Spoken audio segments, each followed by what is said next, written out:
Parameter of law के इस episode में आपके सामने लेबर कोर्ट में मामले को कैसे ले जा सकते हैं इस विषय पर जानकारी देने जा रहा हूं।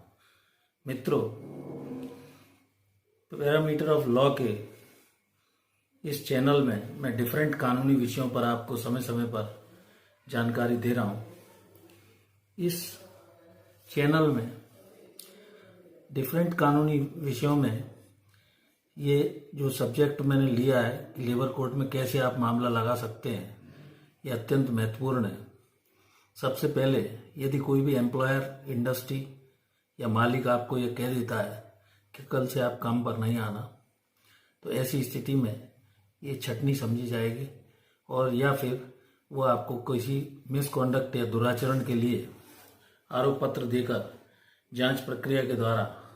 सेवा से निकालता है। तो ऐसी स्थिति में उस रिट्रेंच या डिसमिसल को चैलेंज करने के लिए सबसे पहले आपको समाधान कार्यवाही या कंसिलेशन ऑफिसर के यहाँ असिस्टेंट लेबर कमिश्नर रैंक का होता है, जो जिले में सहायक समायुक्त कार्यालय में बैठता है, आवेदन देना होगा। इस आवेदन देने पर 45 दिन के अंदर यदि मैनेजमेंट और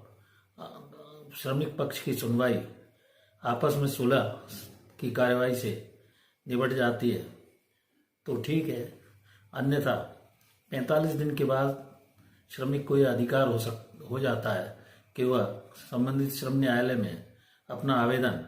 सेवा समाप्ति, डिसमिसल या अदरवाइज रिट्रेंच आदि के मामले में 3 वर्ष के अंदर अपना मामला 45 दिन के बाद लगा सकता है। इसमें उसे कानूनी जानकारी यदि स्वयं को है तो वह स्वयं अपने प्रकरण को लगा सकता है और अधिवक्ता आदि के माध्यम से यदि वह अपना मामला प्रस्तुत करता है तो लगा सकता है। तो इसकी लिमिटेशन अधिकतम 3 वर्ष है तथा कंसिलेशन फेल्यूअर रहने के 45 दिन के अंदर मामला लेबर कोर्ट में वो ले जा सकता है। लेबर कोर्ट मामले को एग्जामिन करेगी और ये देखेगी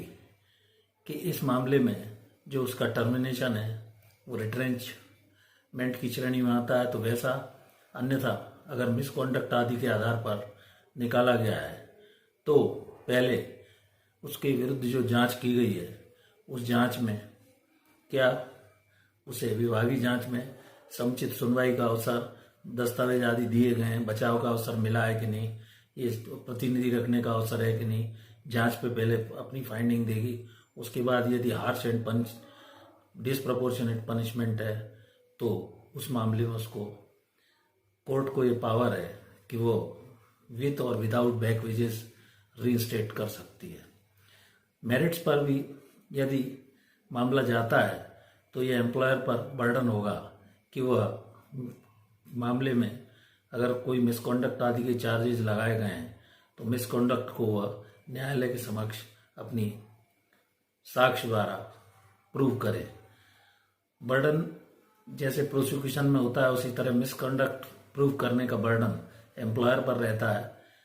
एम्प्लॉयर की एविडेंस क्लोज होने के बाद एम्प्लॉय को एक रिपिटल में राइट रहता है कि वह अपना बचाव में, खंडन में साक्ष्य दे सकता है। दोनों की साक्ष्य आने के बाद न्यायालय उस मामले को मेरिट के आधार पर सुनवाई करते हुए अंतिम बहस के बाद निर्णय पारित करती है। इस प्रकार श्रमिक को यह अधिकार दिया गया है कि वह कंसिलेशन या समाधान कार्यवाही में 45 दिन के अंदर तथा समाधान असफल रहने की दशा में 45 दिन के बाद श्रम न्यायालय में अपना मामला निराकरण के लिए ले जा सकता है। मैं इस चैनल के माध्यम से विभिन्न कानूनी विषयों पर आपको समय समय पर जानकारी दे रहा हूं। यदि ये मेरा वीडियो आपको अच्छा लगे तो प्लीज़ लाइक, शेयर एंड